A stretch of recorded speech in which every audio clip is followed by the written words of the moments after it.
자, 기도하고 아가서를 시작하도록 하겠습니다. 아버지, 감사합니다. 이곳에 오신 리더분들로 인하여 감사드립니다. 그들에게 하나님 임파테이션의 영을 부어주시기 원합니다. 우리 가운데 앉아있는 동안에 그분들을 방문해 주시고 전략적으로 하나님 사람들 서로를 연결시켜 주십시오. 학생들과 졸업자들 그리고 또 다른 리더들을 서로 연결시켜 주십시오.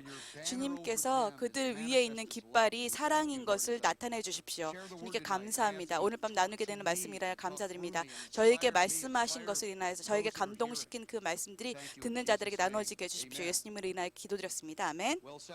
자, 사과입니다. 아가서 저희가 12과를 이제 하게 될 건데요. 다른 말로 하자면 이것을 12과 동안에 아주 깊게는 나가지 못한다는 얘기예요. 오늘 제가 할 거는 은혜의 역설로 시작하도록 하겠습니다.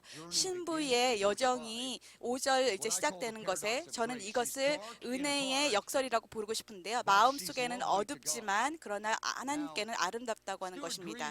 스튜어트 그리브가 이것을 항상 인용해서 이분이 이렇게 얘기하지 않았는데 아프리카 그 흑인들은 그냥 하나님을 사랑해요. 이런 식으로 이제 농담을 하셨어요.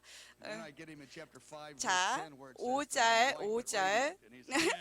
그러면 나는 거기서 또 나는 백인이고 밝고 이렇게 이제 말장난을 좀 한 적이 있으셨어요. 자, 영적인 해석에 있어서 이 은혜의 역설이라고 하는 것은 이것이 바로 은혜의 역설로 시작하게 되는데요. 이 여정이 1장 5절은 이 전체 책의 주제가 됩니다. 그녀가 다시 이제 우리가 하는 것을 이 은혜의 역설로 시작하게 되고 이것이 우리의 영적인 미래를 결정하게 됩니다. 그녀의 죄를 발견하게 되는 것, 그녀가 맨 처음 하게 되는 것이 죄를 이제 발견하게 돼요. 우리가 정말로 하나님께 같이 가가고 싶고 갈수록 죄를 더 많이 발견하게 됩니다. 많은 사람들이 아마 죄에 대해서 잘 알지도 못하고 살아가는 사람들이 많을 거예요. 왜냐하면 하나님과 깊이 같지 않았기 때문에 그것에서 드러남이 없었기 때문에요. 그렇지만 그녀가 이제 그녀의 어둠에 이제 드러나기 시작합니다. 가까이 갈수록. 그러나 그럼에도 불구하고 그녀는 하나님께 아름답다고 고백하게 됩니다. 그녀가 얘기하기를 나는 거무나 아름다우니 오 예루살렘의 딸들아 계달의 장막 같을지라도 계달의 장막이라고 하는 것은 아주 더러운 것을 얘기를 합니다. 마치 아주 바깥에 광야에 있는 더러운 장막과 같다라고 얘기하는 것입니다. 동시에 솔로몬의 성전에 있는 휘장과도 같다고 얘기하는 것은 아주 찬란한 아름다움을 거룩함을 얘기하는 것입니다. 나는 더러운 장막이지만 동시에 휘장과도 같구나라고 얘기하는 것입니다. 주님의 영광과 같이. 그녀가 두 가지 신념 믿음의 고백을 하게 됩니다. 모든 성도들이 하나님 안에서 성숙하게 감에 따라서 두 가지를 대면하면서 그 의도적으로 우리가 그분에게 가까울수록 우리의 죄를 더 많이 보게 되는데요. 우리가 그분의 사랑을 더 깊이 보게 될수록 우리가 또한 그분에게 얼마나 아름다운지를 보게 됩니다. 이것이 실제로 아주 중요한 것입니다. 우리가 두 분께 갈수록 더 많이 보이는 것이에요. B번에 봅니다. 영적인 넘어짐이랑 실패가 나옵니다.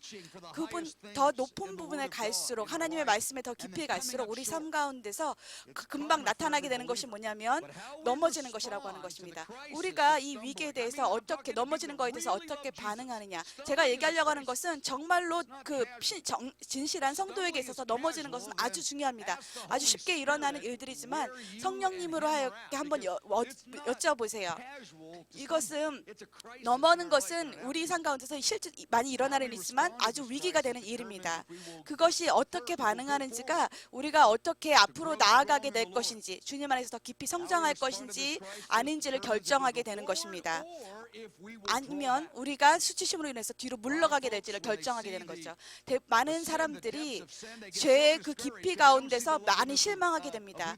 왜냐하면 하나님 안에서 그걸 발견하고 그냥 잊어버리고 그냥 못하겠어라고 손을 들어버리는 것입니다. 그냥 나는 포기할 거야 라고 하는 것은 가치가 있지 않아요. 여러분 그때 이 메시지가 필요합니다. 여러분은 단지 여러분의 마음이 어둡다는 것뿐만 아니라 주님이 하나님 앞에서 그리스도를 통해서 얼마나 아름다우지에 대한 계시가 필요합니다.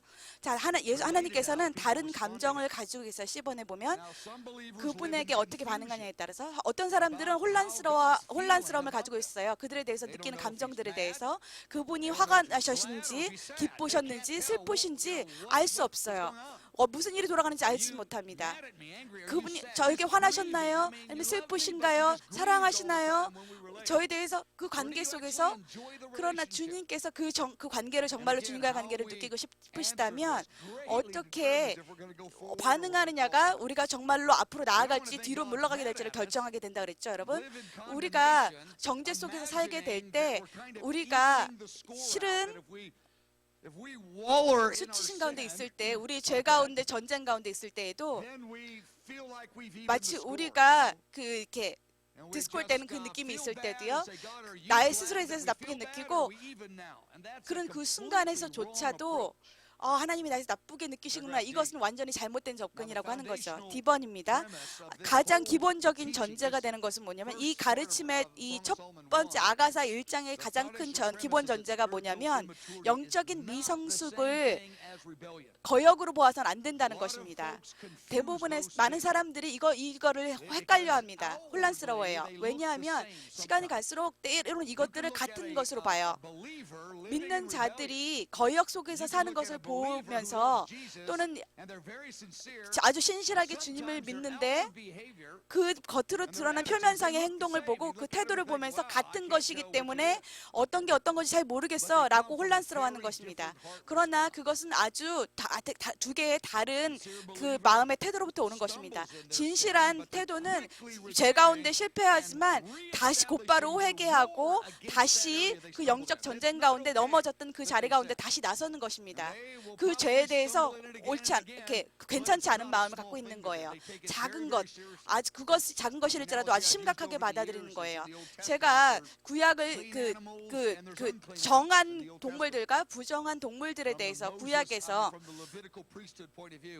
성경적인 제사장적인 입장에서 볼 때 깨끗한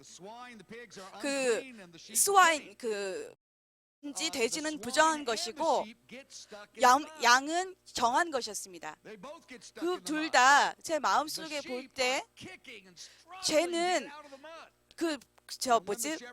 진흙 가운데 빠졌을 때, 똑같이 빠졌을 때 그 돼지는 거기에 계속 돼지는 계속 누리고 있고 양은 거기서 계속 나오려고 하는 것입니다.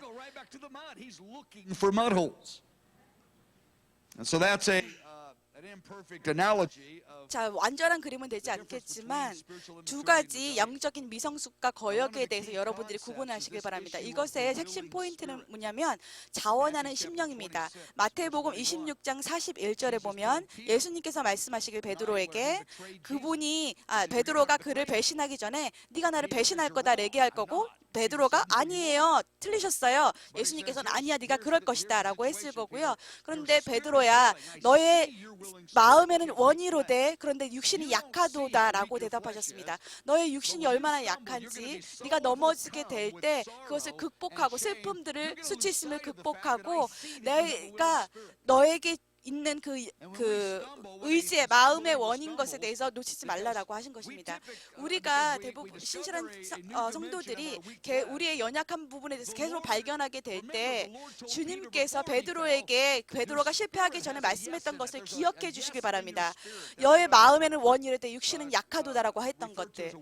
자, 그것을 저는 자원하는 심령이라고 말하고 싶은데요. 예스, 내 마음 가운데 내라고 고백하는 것, 이것이 하나님께는 아주 중요한 것이 됩니다. 사실 저의 마음 가운데 그것은 예하는 그 마음이 승리의 시작입니다. 우리는 승리를 완전히 모든 여러 행동들 가운데서 완전히 승리하게 될 때만 그것을 보는데요. 그러나 내라고 마음속에서 고백하는 것조차 승리의 처음이라고 주님께서는 보시는 것입니다. 우리의 마음속에서 하나님 앞에 예라고 하는 것이 그분에게 중요하고 그분의 마음을 움직인다고 하는 것입니다. 우리는 가끔 정죄를 받는데요. 왜냐하면 원수가 우리를 고소하는데, 너는 이렇게 실패했고 저 멈춰, 네가 이것을 자원하는 심령으로 했는데, 근데 주님께서는 그걸 멈추고 아니다, 그것이 나에게 아름답다라고 하는 것입니다. 주님, 제가 주님께 아무것도 아는 것도 없는데요 라고 했을 때 주님께서는 그것이 아름다웠다라고 얘기하는 것입니다. F번, 가장 강력한 인간의 갈망 중에 하나가 제가 생각하기에 하나님께서 우리를 즐거워하신다는 것에 대한 확신이라고 생각을 합니다. 가장 강력한 마음속에 있는 갈망, 우리가 그것에 대한 확신이 없다면 하나님께서 우리를 사랑한다고 말씀할 수 있지만 그것이 성경적이기 때문에 그러나 좀 더 깊이 다른 방법으로 한번 얘기하길 원합니다. 하나님께서 여러분과의 관계를 즐거워하고 있다고요. 그분이 우리의 삶 가운데 동의하지 않는 부분이 있지만 우리와의 관계에 대해서는 즐거워하시고 기뻐하신다는 것입니다. 마치 어머니와 아버지가 그 아이들이 엄마 아버지가 한 말에 대해서 거역했을 때 7살짜리가 그랬다고 한다면 그거는 싫어하지만 그 아이와의 관계는 사랑하는 거랑 마찬가지인 거죠. 마치 그 인간 죄에 있는 부모님들도 그것에 대해서 안다면 하나님 아버지께서는 어떠시겠어요? 하나님께서는 우리의 죄에 대해서 싫어하지만 이슈가에 대해서는 하지만 우리에 대해서는 그 자원하는 심령과 그 관계에 대해서는 사랑하십니다. 우리는 어떻게 창조되었냐면 하나님 앞에 즐거워함을 받는 것을 간구하도록 만들어진 거예요. 그런 갈망함이 우리 가운데 있습니다. 하나님으로부터 즐거움을 받기 있기를. 그런데 원수가 그것을 고소하는 데 쓰는 경우가 있어요. 계시록 12장 10절에 보면 그는 형제들을 고소하는 자라고 되어 있습니다. 하나님께서 그것을 멈춘 것에 대해서 고소하는 자다. 그런데 그것이 우리 안에는 실제적으로 고통이 되고 아픔이 돼요. 왜냐하면 우리가 어떻게 창조되었냐면 하나님에 대해서 즐거워하게 그거 갈망하며 갖도록 만들어졌는데 하나님께서 그 공백한 그 공백의 자리를 만드셨다고 그랬죠. 그분께로 끌어가기 위해서 그 수치심의 상처는 아니면 하나님께서 그 거절감에 대한 상처 이미 끝나신 일들에 대해서 그런 것들은 감정적으로 아주 파괴적인 것입니다. 그건 정말로 그 상처는요 하나님께서 이미 하신 것에 대해서 그것이 정말 우리 삶에 있어서 장애물이 됩니다. 잘 처리되지 않으면 하나님의 말씀의 가운데 순종시키지 않으면 우리가 하나님 안에서 누구이고 그리고 하나님이 어떤 분이신가에 대해서 순종하지 않으면 지문단입니다. 믿는 자들은 아주 계속해서 사랑의 확신 가운데서 성장할 수 있습니다. 우리가 정말 여러분들 이것을 사용할 수 있도록 하길 원하는데요. 사랑의 확신이라고 하는 것. 이거 우리가 사랑 가운데서 쓰는 것처럼 사랑에 대한 확신. 제가 사랑에 대한 확신을 얘기할 때 그 확신이라고 하는 것, 그분이 나를 사랑하고 나를 기뻐하신다는 그 확신, 단순히 그것뿐만 아니라 나의 연약한 사랑이 그것을 진실한 사랑으로, 연약하지만 진실한 사랑으로 보시고 그것이 그분을 움직인다고 하는 것에 대해서 확신을 갖게 된다면 그분이 나의 연약함에도 불구하고 나를 즐거워하신다는 것에 대한 확신이 생긴다면 나의가 주님께 드리는 그 헌신이 여전히 연약할지라도 그것에게 중요한 것이고 진실한 것이고 그분을 움직이고 완전히 다른 것을 가져온다는 거죠. 원수는 계속해서 그 땅, 여러분의 인생의 그 영적 전쟁터를 그 영역 가운데서 뺏어가려고 합니다. 이것과 관련해서 우리는 우리의 마음을 계속해서 새롭게 해야 합니다. 계속해서 말씀을 고백하고 진리를 말씀하고 성령님께서 우리의 마음 가운데 주신 그 말씀을 선포하는 것으로 인해서 H문단입니다. 1페이지 만 끝에 위선자는 하나님께 순종하는 것에 대해서 그 순종하기를 구하지 않거나 의도하는 채 이렇게 뭔가 말하는 사람이에요. 자, 위선자라는 게 뭐냐면 정말로 마음속에 순종하기로 구하지 않는 자예요. 모든 사람들이 얘기를 하는데 어떤 사람이 그것에 대해서 반대로 얘기할 수 있어요. 그런데 그 온전한 사랑에 대해서 위선자에 대해서 그 똑같은 거를 씀에도 불구하고 그 높은 것을 목적은 높이셨는데 실제적으로는 그걸 도달하지 않는 사람들이에요. 실제적으로는 얘기했는데 그거를 구하지 않는 사람들, 순종하기를 원하지 않고 의도적으로 그걸 원하지 않는 자가 위선자예요. 그거를 얘기를 합니다. 하나님을 계속 그 삶을 살려고 노력을 하는데 그런데 그것 가운데 계속 부족한 나를 발견하게 돼요. 그런데 그럼에도 불구하고 그것은 계속 그 사람들에겐 진리라고 하는 것이죠. 그것은 위선과는 틀린 겁니다. 2페이지 맨 위입니다. 계속 우리가 그 은혜의 역설이라고 하는 그것 가운데 있습니다. 왜 우리가 그분에게 아름다운지 4가지 이유가 있습니다. 첫 번째는 그분이 친절하시기 때문에 그래요. 그분은 정말로 관대하시고 그분의 성품 가운데서요. 그 말씀을 보실 거예요. 여러분 이런 구절 들어보셨죠? 아름다움은 보는 자의 눈에 달려 있다고요. 그분 보시는 자의 눈이 너무 친절하시기 때문에 이미 그분이 그렇게 보기를 결정하셨어요. 그분이 그분이 우리를 평가하실 때 그분의 관대함 속에서 보시는 것입니다. 한 가지 이유, 첫 번째 이유, 그분의 성품으로 인해서 우리가 아름다운 것입니다. 만약 다른 사람들이 여러분을 볼 때 같은 관점으로 보지 않을 거예요. 이미 그리스도 안에 있는 같은 믿는 성도가 볼 때에도요. 그러나 그분은 그렇게 보시고, 두 번째, 우리가 그분께 아름다운 이유는 의의 선물 때문입니다. 이것을 더 이상 제가 더 얘기할 필요가 없어요. 이 중요성에 대해서. 우리가 의의 입은 심지어 하나님께서 증명할 수 없을 정도의 그런 아름다운 그 지극한 하나님의 의로우심을 우리에게 받으신 것입니다. 그것이 우리 가운데 거하는 것이에요.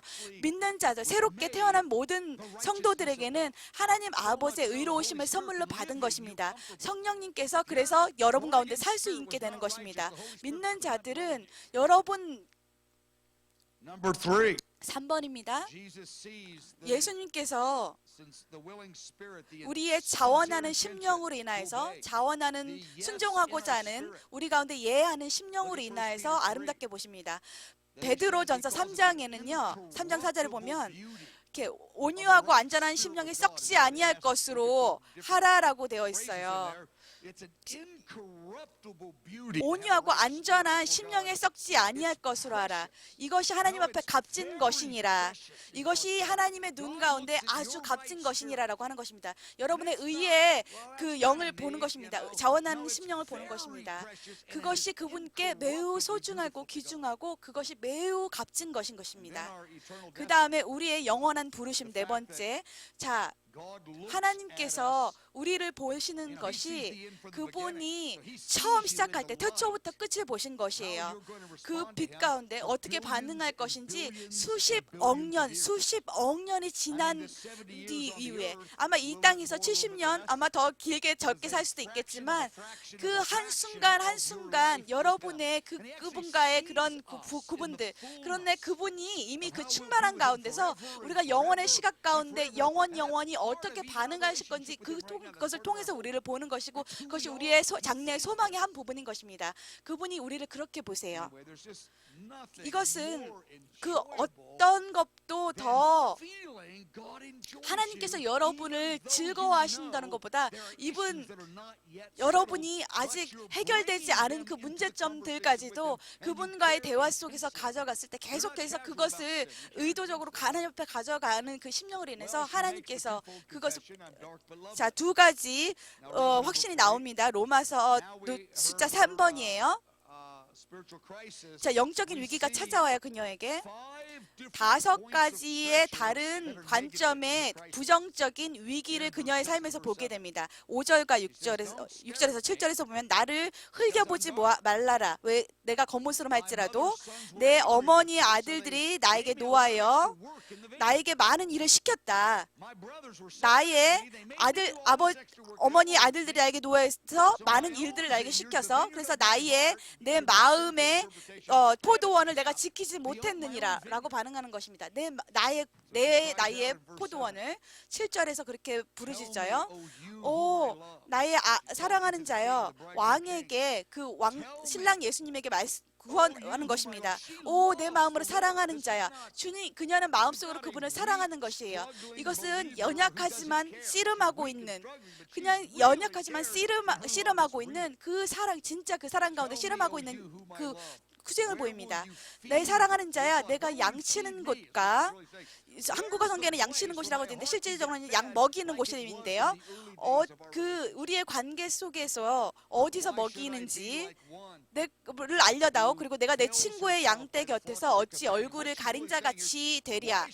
여기서 얘기하려는 건 무엇이냐면 내가 왜 거리를 두고 섬기는 자와 같이 되어야 하겠습니까? 라고 묻는 것입니다. 자, 노트 A번을 보실게요. 그녀는 수치심을 느껴요. 왜냐하면 그녀를 쳐다보는 그 실패로 인해서 그녀를 쳐다보는 이들로 인해서 수치심을 느낍니다.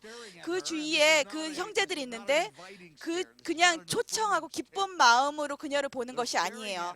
그녀를 쳐다보는데 그녀의 마음속에 있는 어두움을 인해서 그녀를 보는 거예요. 실패 때문에. 그래서 그것으로 인해서 그녀가 화난 오빠들에 의해서 또한 거절감을 느낍니다. 화가 난 이유는 그녀에게 일을 더 많이 시켜요. 해야 될 업무 이상의 일들을 시키는 것이에요. 그래서 마치 그녀 그 형제들에게 거절감을 느끼게 되고요. 그리고 나서 자기 자신의 포도원을 지키지 못하게 됩니다. 그리고 예수님과의 거리를 두고 섬기게 됩니다. 마치 그 양떼 곁에서 얼굴을 가린 자 같이라고 되어 있는데요. 기억하시나요, 여러분? 이 아가서의 주제가 주님께로 가까이 이끄세요였어요. 주님의 말씀으로 나에게 입 맞춰 주세요. 나로 하여금 주님의 아름다운 향기로 저에게 향기를 보내주세요였어요. 하나님, 사람들이 당신을 사랑하는 것이 합당하다고. 왜냐하면 주님의 사랑이 세상의 포도주보다 낫기 때문에. 이것이 그녀의 마음속의 그 비전이었어요. 그녀가 서약한 10번 문단을 보겠습니다.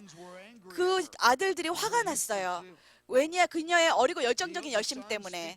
그 아들들은 그 나이가 든 그 영적으로 둔한 리더들에서 얘기를 하는 것입니다. 그들이 그 당신의 그 열정적인 열정에 가치를 두지 않는 거예요. 이들은 그 오랜 시간, 그 리더들은요, 오랜 동안 리더를 하고 있는데 열정을 잃어버리고 있는데 어린 성도라고 하는 것은 나이가 어린 성도를 얘기를 하는 것뿐만 아니라요.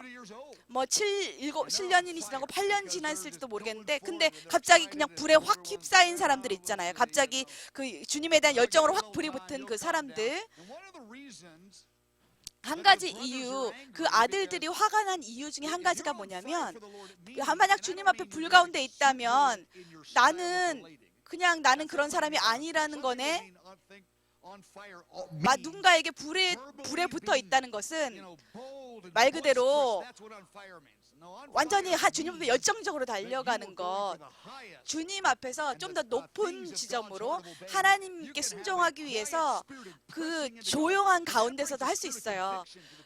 이렇게 열정적으로 드러내는 것뿐만 아니라 조용하지만 하나님 앞에서 아주 그 점으로 해서 달려가는 것, 그것이 그들에게 이렇게 바들하게 돼요.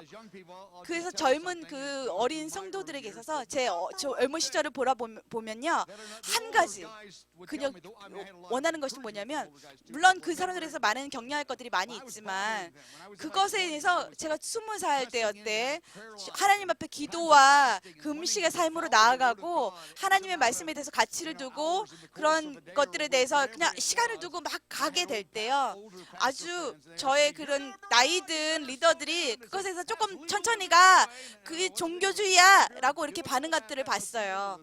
물론 그것이 종교주의가 될 수도 있겠지만, 제가 얘기하는 것은 종교주의라고 하는 것은 다른 여러분의 그 삶으로 인해서 자각이 일어나기 때문에 그런 거예요. 젊은 성도라고 하는 것은 그들에게 있어서 아니야, 종교주의 아니야. 그 종교주의 그런 단어 쓰지 마. 많은 사람들이 정말로 그것에 대해서, 그 종교주의라고 불려지는 것에 대해서 아주 두려워해요. 제가 어린 시절을 봤을 때, 젊은 시절을 봤을 때, 그것이 누군가를 이렇게 자각시키는 것을, 이렇게 귀찮게 하는, 그러니까 마음을 바들하는 것을 보았어요.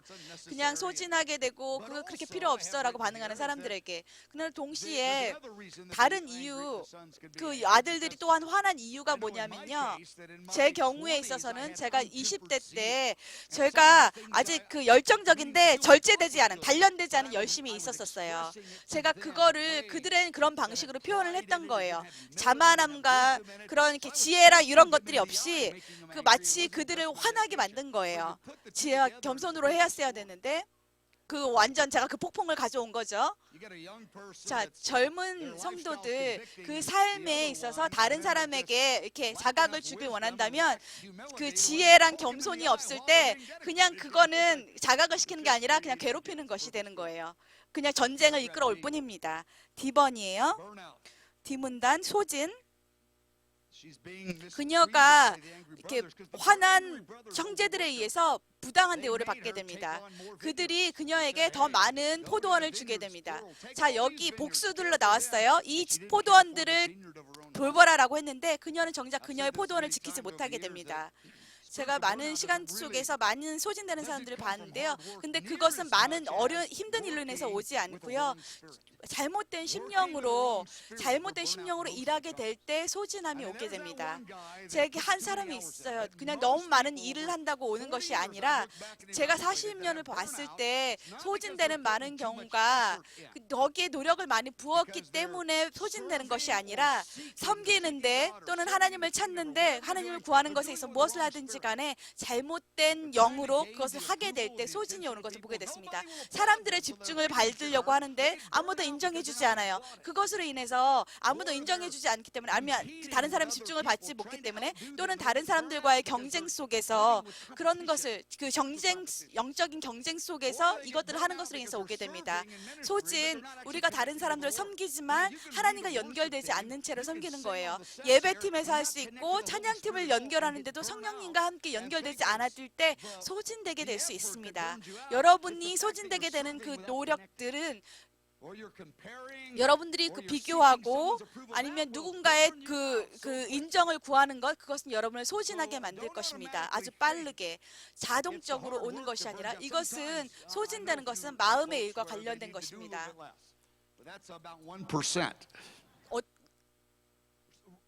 정말 1%도 안 되는 숫자만 정말 그렇게 하는 경우가 있어요.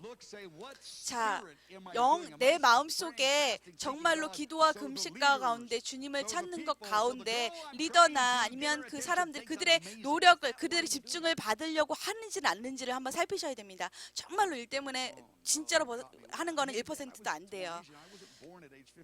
제가 18살 때 58 I did get the girl. 아야야. Okay, paragraph E. E. Great story, but I had a couple of negative things between the 좋은 얘기지만 제가 부정적인 얘기들이 좀 있으니까 나중에 조금 더 나눌게요. It's been fun for 37 years. 37년 동안 조금 웃긴 일이 있었는데 Dullness. 2번이에요. 이 문단 두남 그녀를 포도원 복수로 나왔어요. 포도원들을 지키게 했어요. 그러나 정작 나의 포도원은 지키지 못했다라고 하는 것입니다.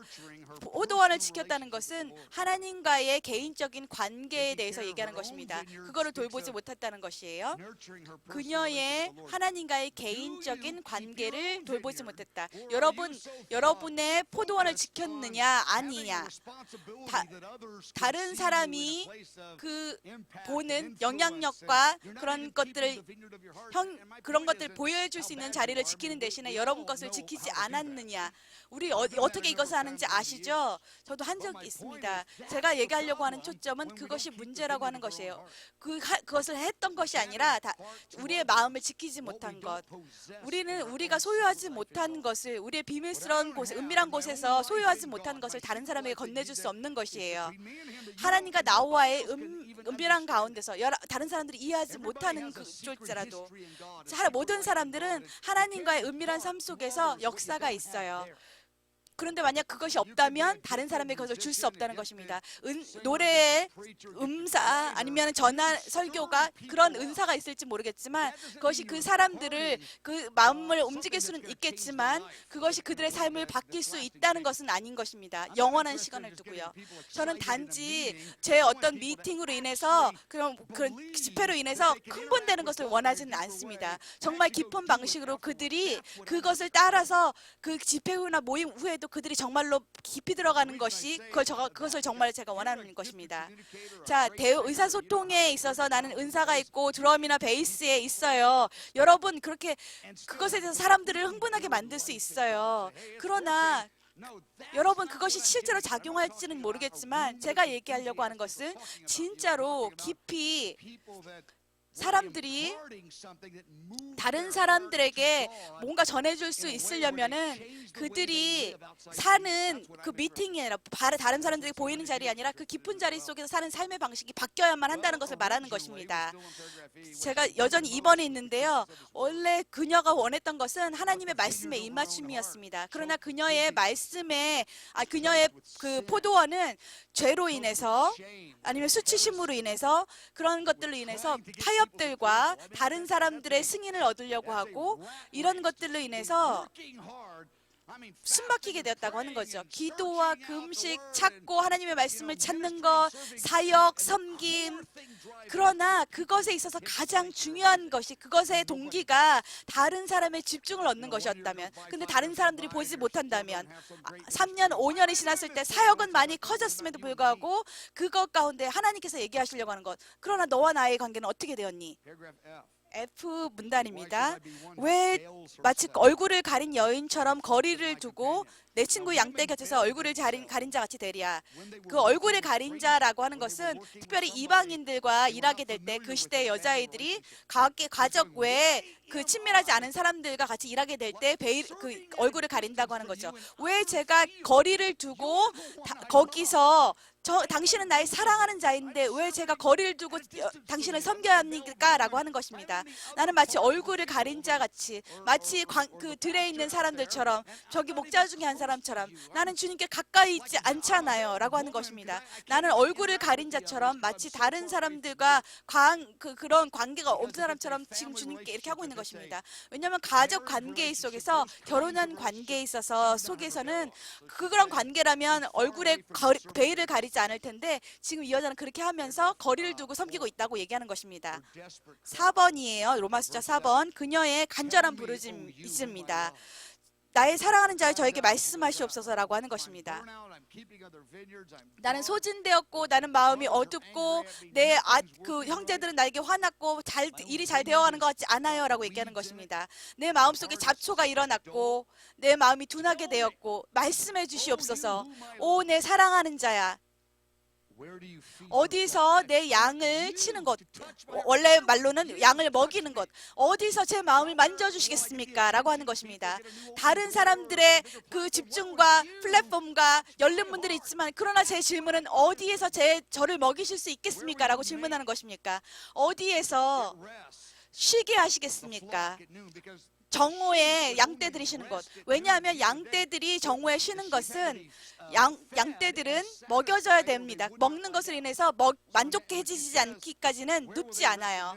정오에 눕는다고 하는 것은 내가 어디에서 그렇게 만족할 수 있겠습니까? 양떼들이 그들이 완전히 이렇게 만족하고 앉는 것처럼. 자, 다른 말은 제가 지금 만족하고 쉬고 싶다는 걸 얘기를 하는 것입니다. 왜 제가 친구의 양떼 곁에서 얼굴을 가린 자 같이 되랴, 거리를 두고 섬기겠습니까? 하는 것입니다. 자, 이것이 바로 마음의 부르짖음인 거예요. 왜 거리를 두고 섬겨야 합니까? 그녀는 그 달콤했던 하나님과의 그 침궁에서의 그런 교제의 시간을 기억하는 것입니다. 4절에서. C번입니다. 성경 교사들이 종종 우리에게 감동을 주져요. 그리고 진리의 초원위로 우리를 인도합니다. 자, 오늘 밤 제가 여러분들을 진리의 초원위를 가르쳐 드릴 수 있어요. 그러나 그 진리들은 여러분이 스스로 그것을 먹이지 않는다면, 그 지폐를 떠나서 여러분 직접 먹이지 않는다면 그것이 여러분을 움직이지 못할 것이라고 하는 것입니다. 저는 그 진리에 대해서 그냥 광고만 할 뿐이에요. 저는 저의 성령님께서 일어나서 그것이 여러분을 이렇게 마음을 흔들 수는 있지만, 내가 그것을 나중에 가서 공부해야지, 이걸로는 이게 집회의 목적이에요. 이렇게 하면 집회가 성공한 거예요. 그러나 그것이 여러분의 대화가 되지 않는다면, 예수님과 여러분 사이에 직접적인 대화가 되지 않는다면 의미가 없는 것이에요. 예수님께서 친구들에게 페이스북에서 이것을 떠서 쓰는 거 아주 멋진 일이에요. 그러나 이것을 예수님과의 직접적인 대화로 바꾸지 않는다면 진리가 여러분을 먹이는 것이 아닌 것입니다. 자, 진리, 다른 사람에게 말할 수 있는 진리가 아니라 진짜 진리는 여러분이 정말로 그 진리로 먹여질 때만입니다. 뭔가 교육이나 이런 것을 통해서가 아니라 어떤 것을 해서 그것이 여러분의 마음을 흔들었다고 해서 그것이 여러분의 진리가 되는 것이 아니에요. 네, 정말로 그것에 하나님 앞에 나아가서 정말로 얘기하고 그 진리에 대해서 그 하나님과의 대화 가운데 끌어내지지 않는다면요. D문단, 계속해서 그녀가 간구해요. 예수님으로 해서 만족하기를, 사역이 아니라 주님으로 인해서 왕국의 일들이나 사역이 아니라 그녀는 온전한 인간이자 신이신 예수님으로 인하여서 만족되기를 원하는 것입니다. Go to paragraph G. G 문단입니다. Now, many 많은 believers, 성도들이요, 그들이 회개할 때 신실하게 저는 곧 넘어지게 돼요. 저는 그냥 어떤 사람에게는 조금 부족하다고 하는 것은 어떤 그 죄의 연속일 수도 있어요. 제가 혀가 거룩하길 원하고 시간을 바르게 보내길 원하고 재정을 바르게 쓰길 원하고 원수와 제가 얘기하려고 하는 것은 정의는 하나님과의 걸어가는 것 이상의 것을 얘기하려고 하는 것입니다.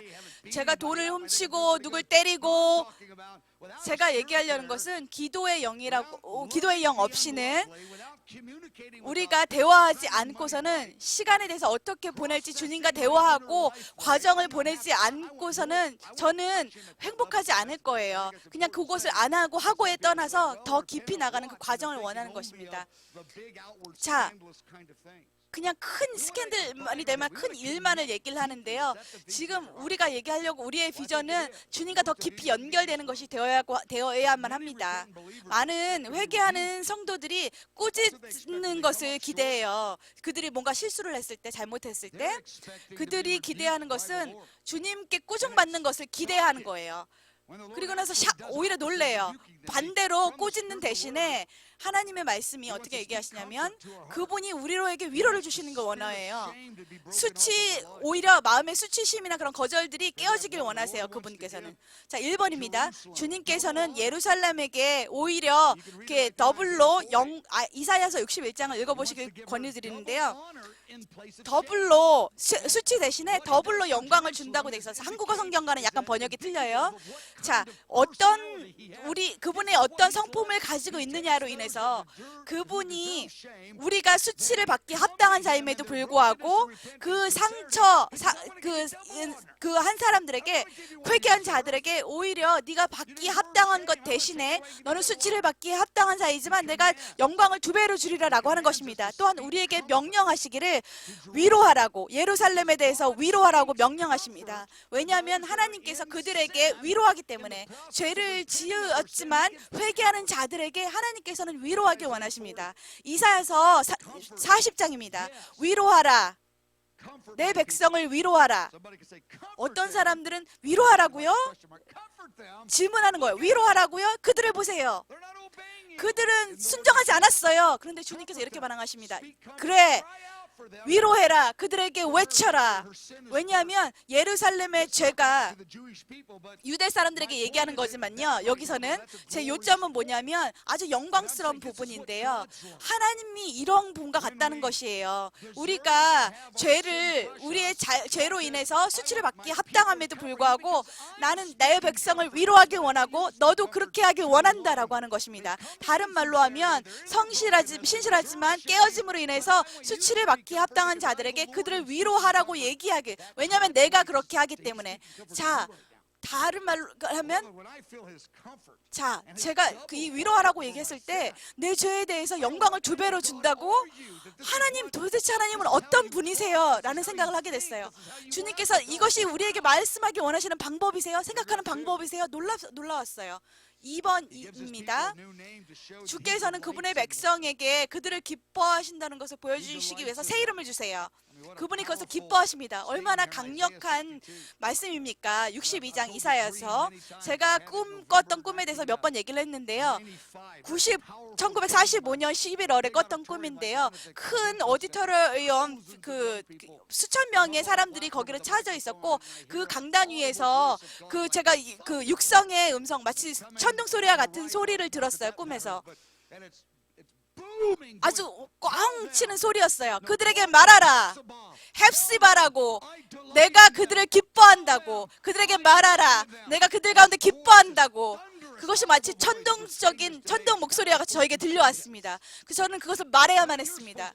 여러분, 그것을 말씀해야만 합니다. 그들에게 여러분 말씀하세요. 그리고 그들에게, 그 성실한 믿는 자들에게 말씀하세요. 저는 지금 진실하지 않은 사람들에서 얘기하는 것이 아니에요. 그냥 교회나 왔다 갔다 하고 그냥 주님에게서 떠나가려고 하고 그냥 하려고 하는 그런 사람들에서 얘기하려고 하는 것이 아니에요. 제가 얘기하려고 하는 것은 정말로 하나님 앞에 더 가까이 가려고 하는 자들에 대해서, 주님을 사랑하려고 노력하는 자들에 대해서 얘기하려고 하는 자들입니다.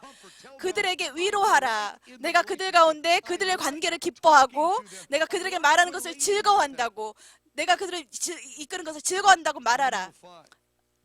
5번, 로마 숫자 5번입니다. 신랑의 7가지 대답이에요.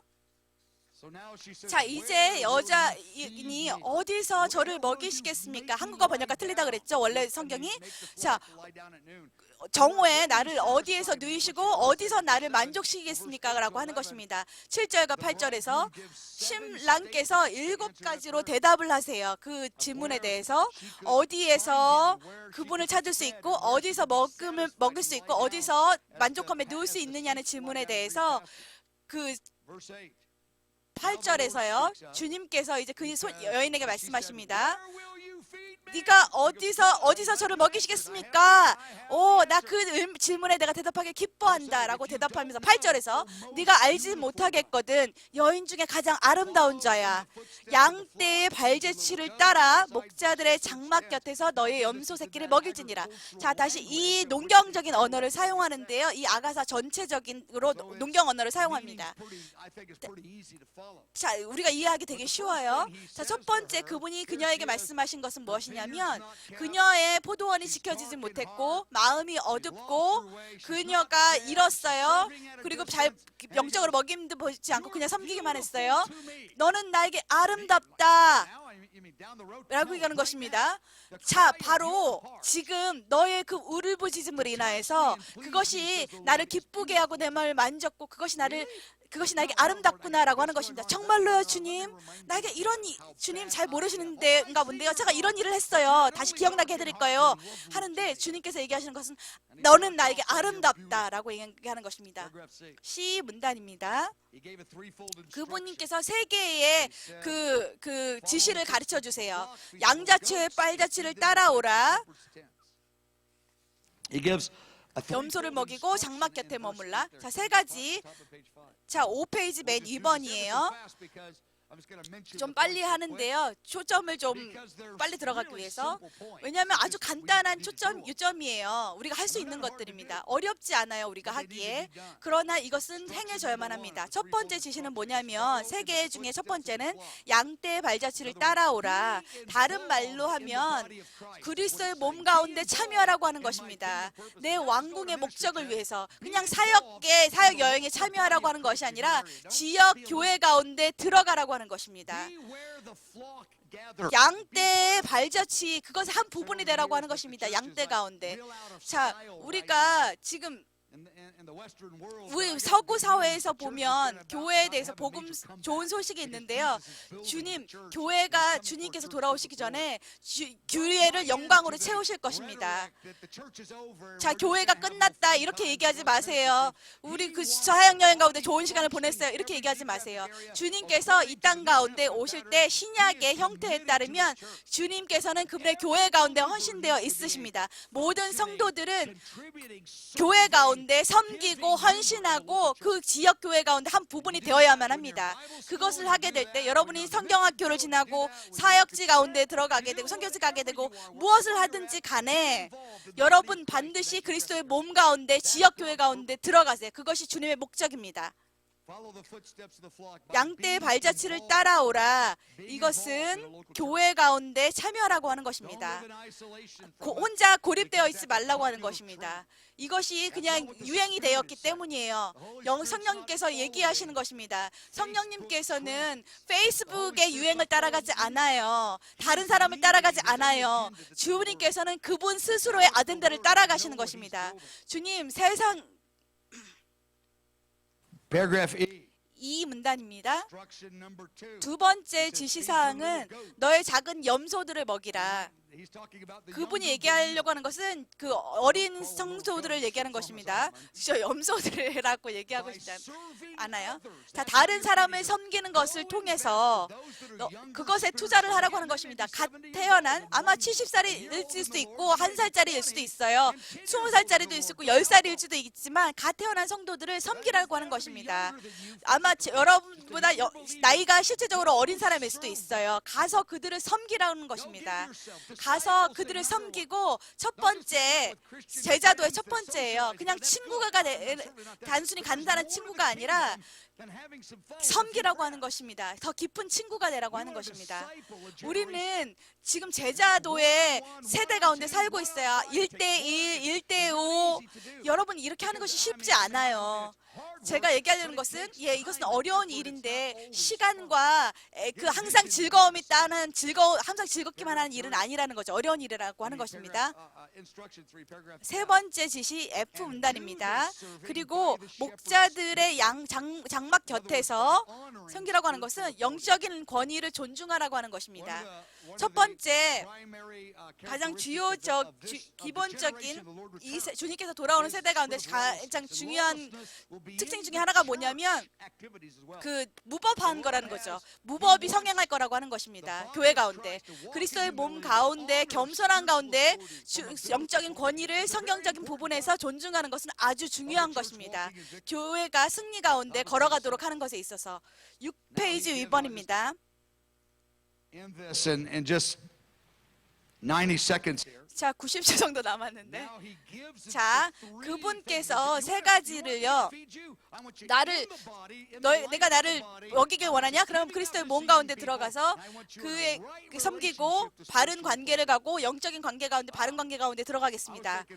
자, 아마 천사들의 그 하늘의 방문을 생각할지 모르겠지만 내가 얘기하려고 하는 것은 바로 그곳이 겸손히 들어가야 되는 그 자리에서 내가 올바르다는 것에 대해서 부정하고 우리의 자신감을 내려놓는 것, 이 모든 것들이 이 세 가지와 연결되어 있어요.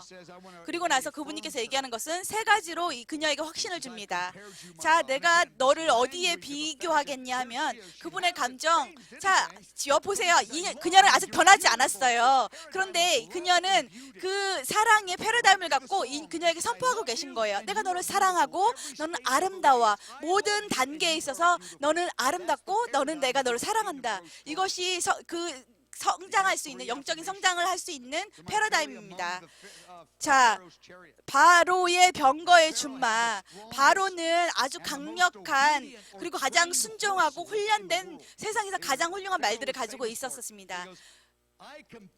내가 너를 비유하는데 마치 그 바로의 훈련되고 잘 헌신된 순종적인 말을 내가 너를 그 말들과 같이 본다라고 하는 것입니다. 젊은 성도들에게 네가 그 관계 가운데서 너의 몸, 마음과 힘을 다해서 다 사랑하고 네가 아직 해결되어야 되는 문제가 있음에도 불구하고 너의 부르짖음으로 인해서 마치 바로의 병거의 준마처럼 나에게 아름답구나라고 하는 것입니다.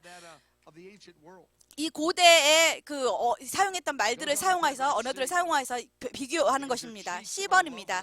내 뒷밤이 아름답다고 하는데 이 뒷밤은 감정을 얘기를 해요. 왜냐하면 화가 나거나 즐겁거나 슬프거나 그 얼굴에 그 마음속에 있는 감정들을 드러내는 것이 뺨이기 때문입니다.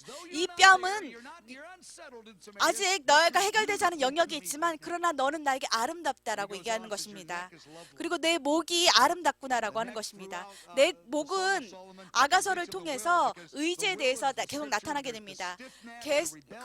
고든 목은 교만한 목을 의지를 얘기를 하기도 하고요. 자, 이 목은 의지의 행동을 얘기를 합니다. 네가 선택하는 그 선택으로 인해서 그것이 내가 아름답다. 비록 그것이 작고 연약할지라도 내가 너의 마음속에서 보는 것은 너의 마음속에 폭풍이 지나가지만 너의 뺨이 아름답구나. 너의 마음속에 부르짖음이 있고 그것이 내가 그것을 볼 때 내 마음을 움직이는구나 라고 하는 것입니다. B번입니다. 그 아름다운 주님께서 소유하신 그 아름다움을 우리에게 전해주신다고 하는 거죠. 11절에 어떻게 끝나냐면 그것이 아름답다고 하는 그분께서 그 은을 주여 그가 우리가 가게 되는 여정이 이것으로 시작하게 되는 것입니다. 은을 박아 만들리라 하는 것처럼 그것으로 끝을 내시겠다고 하는 것입니다. 일어나 주십시오. 5분 동안 먼저 휴식을 갖기 전에 5분 동안 같이 서서 소그룹을 가지셔가지고 3-4명 같이 모이셔서 이 질문 중에 하나를 선택하셔가지고 같이 나누시기를 바랍니다.